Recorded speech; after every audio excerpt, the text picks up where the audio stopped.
Hello everyone, this is round 3 of the cash quads that I played in yesterday with a time control of 75 minutes with 5-second delay, playing white against a 2000 rated player. It starts with d4 and my opponent actually is dropping his pieces on a square before I even hit the clock. So he's like pre-moving IRL, which surprises me because there's 5 seconds delay in the clock for a reason. But before I even put my piece on c4, he already has a move, like e6. Like, did he prep or does he just know what moves to play? I played knight c3 here. This is like my typical generic setup. And then he just kept pre-moving, dude. Like, I haven't even pressed my clock. I played knight c3. I haven't even pressed my clock and then there's bishop b4 ready. That's so fast. So yeah, he kept moving fast until like here. I played pawn to e3 and then he started thinking for a few seconds, but it's still fast. So he's playing this Nimzo St. Petersburg. Not fully aware of the theme in this opening, other than just basic development on the queen side, and then he's planning to trade the bishop. But that's all I know about this opening. So it's just like basic. So he's planning to play bishop b7 next. Place my knight on f3, planning to castle kingside. Bishop b7. And then, I mean, I could have played bishop e2, so I have a defender for the knight. But I'm also curious of the center on the e4 square. So I played bishop d3. So I think both moves are good, but I prefer defending the center. At least putting some defense on it. Not that solid, really. Just some defense on it. So my opponent jumped in with knight e4. I cannot really take this because it's pinned.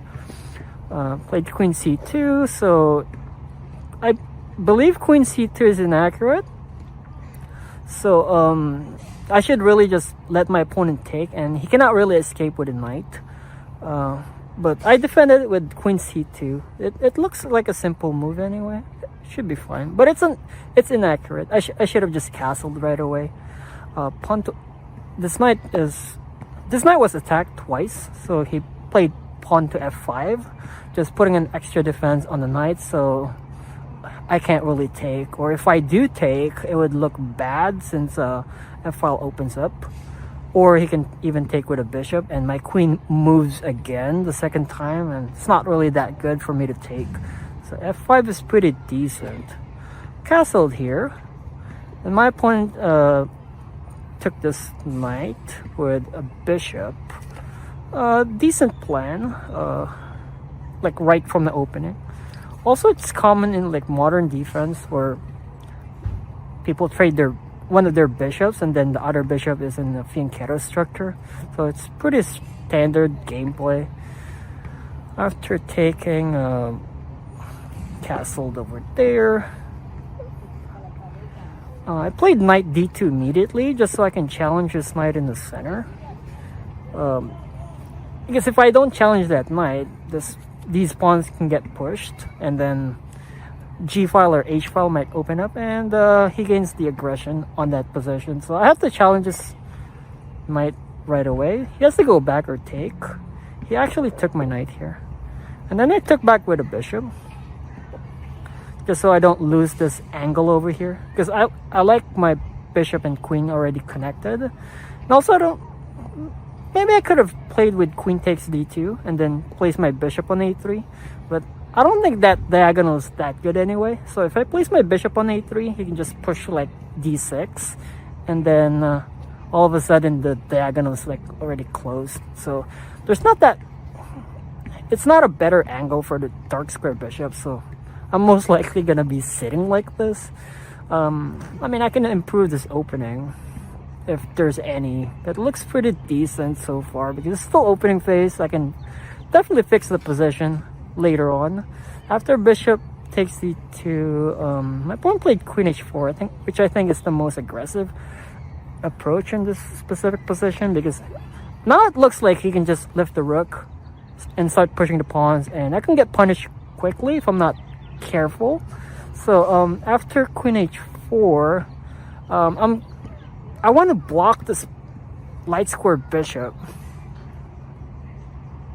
I cannot do pawn to e4 yet. It's not that much support. If I play like rook a e1, there's chances that black overpower me on the king side, and my king cannot like take a walk towards the center. So I didn't want to play it that way. If I play rook fe1, putting another support on the center, I'm letting go of this defense over here.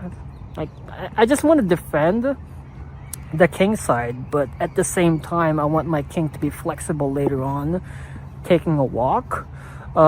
Here I blundered badly. d5. This is like something that you should not be doing against Nimzo, because what happens is that black can play like knight a6 and then later on knight c5, and then it's just a good knight outpost for him. Whereas if I don't play d5, there's not that many squares for knight, or he has to work hard rotating his knight somewhere else. Anyway, f3 is the best continuation for that specific position. I blundered b5, first blundered the game. His plan is pretty straightforward. He wants to lift the rook, then support it with a queen, and then possibly deliver a checkmate. Or he could put the queen and rook on the king side, and then he could like start pushing pawns. So it really depends on him. I just have to be careful. I know what's coming, but I just gotta be careful.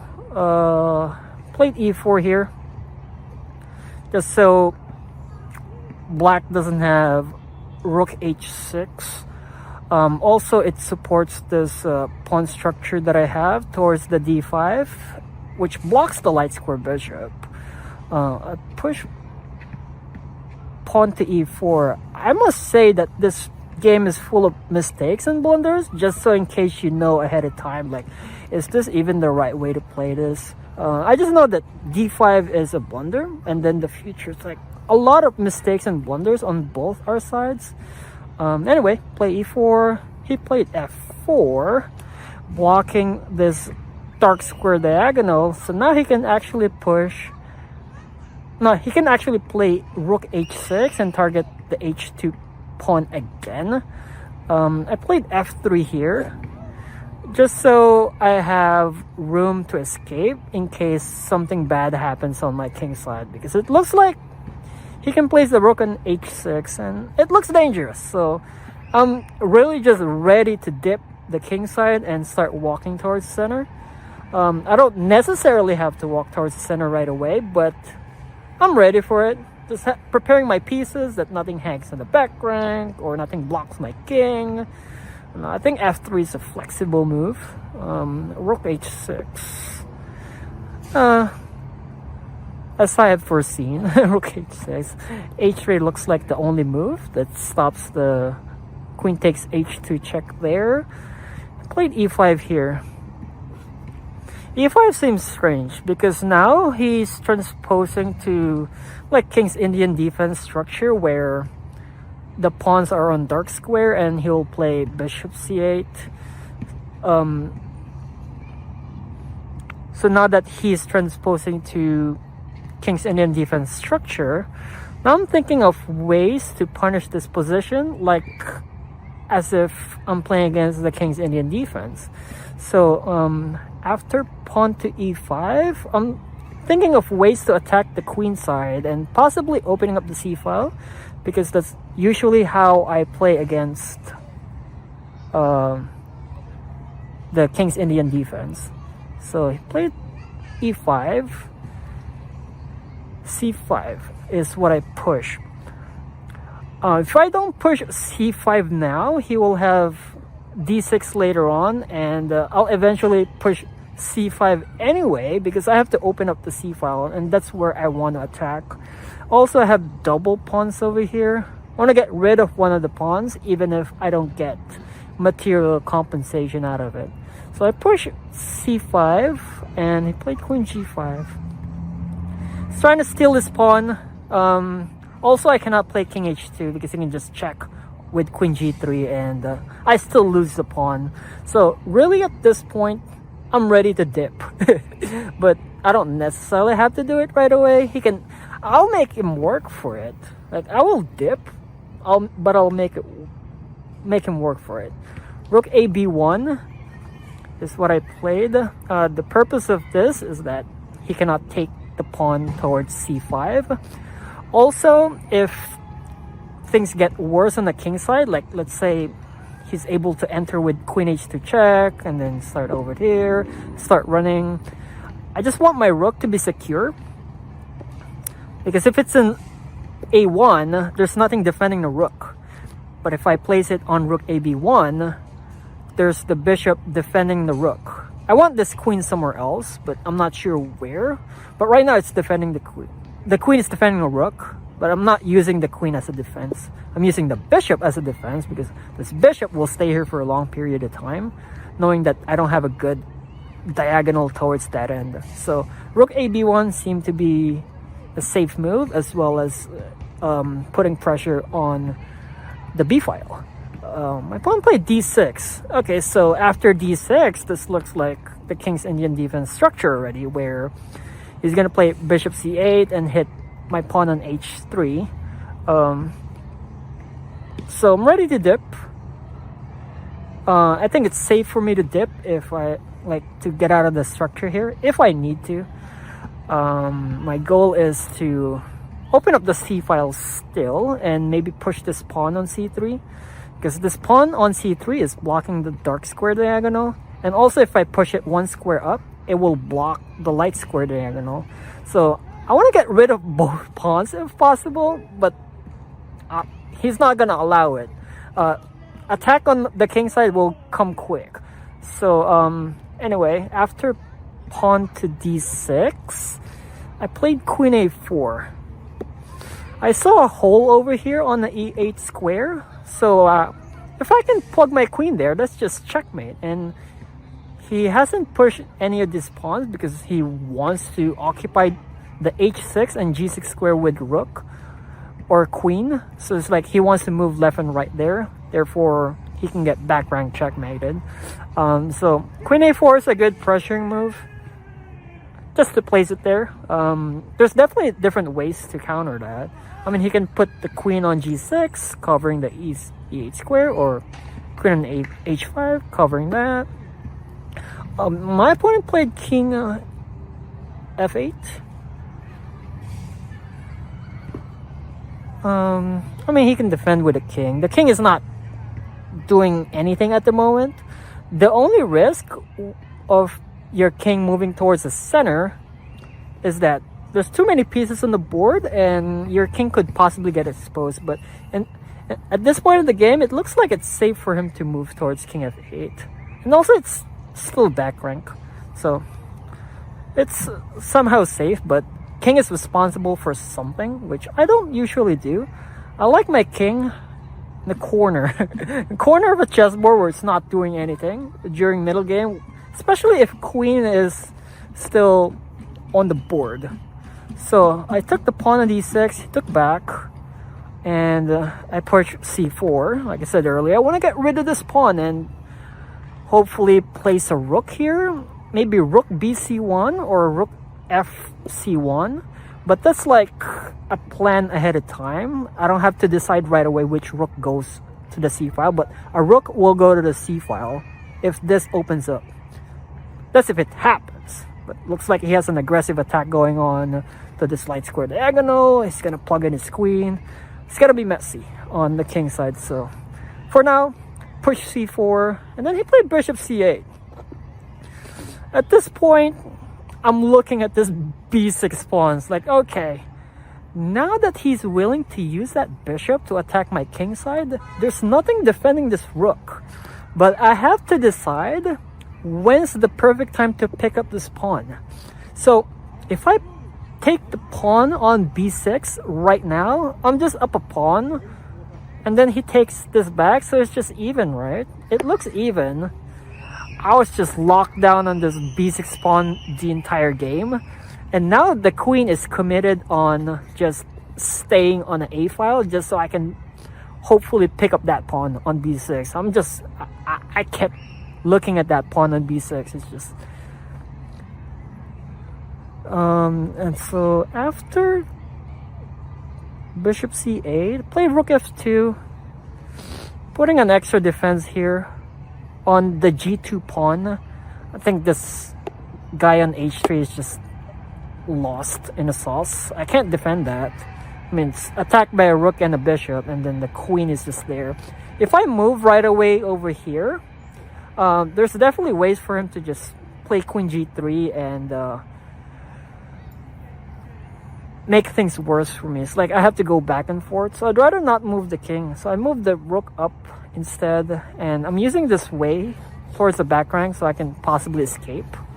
So yeah, I left the rook just so I can escape, and also it adds another defender on the g2, so multi-purpose, I would say. He took this pawn on h3 with the bishop, and then I just had to start running.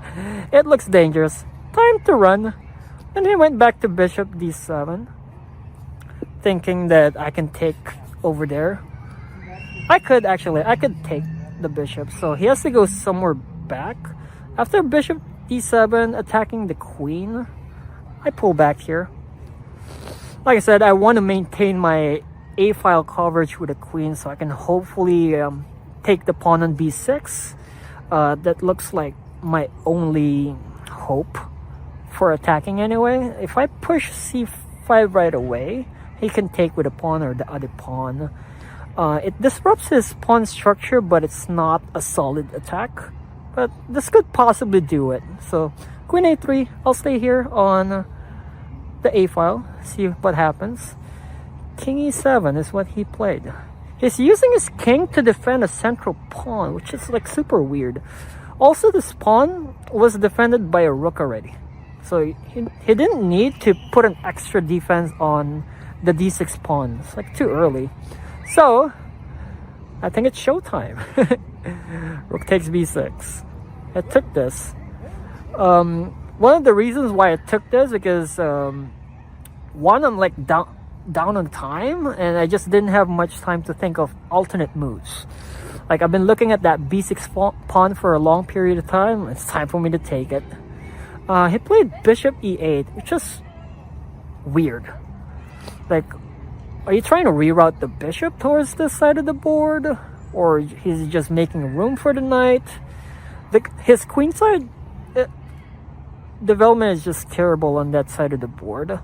I played c5 here. I actually had a missed tactic. The missed tactic is just rook takes b8, and then check with a queen. A simple tactic. Oops. So I mean, I'm still winning. I still have the winning position even after missing this, because his position is just bad. Where was this rook? I took this pawn to b6. So yeah, that was my missed tactic. During the game, I played c5. Didn't have much time to look for decent tactics. Anyway, he took the pawn on b6. He's probably thinking, well, if I ignore, he's gonna win this pawn and have a connected pawn structure. I took the pawn here on d6, so it comes with a check. And then he took this back with a rook. So now he's skewered on a dark square. He didn't bother going back. Well, even if he goes back, the position is still bad because king is so exposed on the dark square diagonal. Took with a rook. Queen takes a8. And I see a rook. Might as well take it. Knight d7. He's trying to finish his development, but yeah, he can go to c5, which could be annoying if I allow him to play knight c5. It blocks the dark square diagonal on my attack, and also it's a good square for like the king's Indian defense structure. Although this didn't start as King's Indian. That's his pawn structure for the Nimzo. So knight d7. I played queen a7 just so this knight doesn't move towards c5. Just skewering those two pieces. Queen a7. He played king f7, which I found strange. So he's moving away, but this is still pinned. He could have moved to king f8, can't he? Like, he's going away. Might as well go like somewhere safer. So I played king f7, trying to run away, putting his king to safety. Bishop b5 is what I played. I mean, I'm just tired of his games. Like, I've been defending the entire game, and also these two bishops were inactive the entire game. So played bishop b5. Now just putting these bishops in good angle. Also targeting the knight, which is pinned, hoping to pick it up. So if I'm able to place these bishops on the b file, I can also activate the rook. Possibly. The rook was assigned on defending the g2 pawn, but if I don't have to defend the g2 pawn, maybe I can even use my rook for additional attack. So bishop b5, queen d8. This looks like a scared move. Like, he's scared that I have an aggressive attack, therefore he should defend. I think he could have attacked here aggressively, like with a check or something. Not sure about the best idea for black at this point. Position looks bad already. Queen d8, and then I played bishop b4, making room for the rook so I can join in. Played rook h6. He's trying to save his material. I don't see the point of rook h6 though, other than not sacking a rook. Again, I wouldn't know what to do if I was in his shoes. Rook c2 gave me a check. Rook h1. But I have a lot of safe squares here, so I moved king a2 because the queen is on the dark square. He can give me a check if I stay on the dark square. So king a2, I don't mind running towards the center. And then I played rook g1, threatening this pawn. I don't have to defend that pawn. I can just start walking away. Also, there's no checks with knight c5 if I ever want to go to king d3. I don't have to worry about that because this knight is still pinned. So I thought I can risk giving away this g2 pawn and I can just keep attacking. I played rook c7, just going on full attack and letting go of any defense that I have here on the king side. I mean, he can start picking up the pawns, but it's gonna take a while for him to pick up those pawns, and I have a stronger attack. Rook c7, rook takes g2. He kept trying. Takes g2, king d3. Gotta stay on the light square because of the queen being in the dark square. King d3, takes a2. I don't know. Did he calculate it all? He definitely moved this instantly. Oh, he moved after 1 minute. So he moving 1 minute later, I don't think he calculated because he thought that if I take this rook, he can take back over here. But his king is on the light square. So if I take this rook, which I did, he cannot take back here because I'll have a check. If he ever takes that rook, I will have a check. So he cannot take back. He moved that instantly. I played queen takes a2. I'm running low in time, but I have so much positional and material advantage that I'm not afraid to go low on time at this point. Queen takes a2, queen h4. After he retreated his queen in an inactive square just so he can try to defend, now he's trying to attack, but I don't see any attacks because he's in a dark square and I'm on a light square. So he's gonna take additional move to change color from dark to light and then start attacking on the light square. Takes additional move. So queen h4, Bishop takes d7 is what I did. Start picking up material over here. And also if he takes, I have a check. As long as I have a check, I'm able to maintain the tempo. Bishop takes d7, queen b. Is that right? Oh, queen h1. Okay. Yeah, this is what he did. He's threatening this pawn, but I have a check. So I took this bishop on e8 with a check. And then here is mate in 2. Bishop f7 check, and then queen a8. He resigned here. It's forced mate in 2. And it's simple and easy to find. This game is just brutal on the endgame. After he dropped the pawn on b6, all my pieces just became active. Like I have active diagonal on both bishops. Rook is able to swing to the c file, and then queen is active all around on the a file. This is just a brutal game. Definitely the opening I need improvement on, but this was generally good. Proud of this win. Maybe I'm proud of this win because of his rating, but another reason what I'm proud of is that he let me play until the end, where I took all his pieces and then it just forced mate in 2. Also, the only piece he had left remaining was the queen, and then all his pieces was taken. All of his pieces were taken. So yeah, that game was satisfying to play, at least the end game part. Definitely the middle game I calculated a lot, but I need to learn a lot of principles on the Nimzo. And there's also like different types of Nimzo-Indian defense. Barely know any of them, so I end up guessing. Even the basic principles that I miss need a lot of improvements. So proud of this win, even though a lot of blunders and mistakes all along. I'll put an analysis link on the description just so you can click around to see if my moves were correct and what moves were better, because this game is a blunderfest. A lot of blunders for me, a lot of mistakes, but so does my opponent. I just had less mistakes and he made bigger blunders, and that what makes the difference of winning and losing the chess game. Anyway, it's getting dark, getting late, time for me to go home. Those are my 3 games for this quads that I played yesterday. Thank you guys so much for sticking around.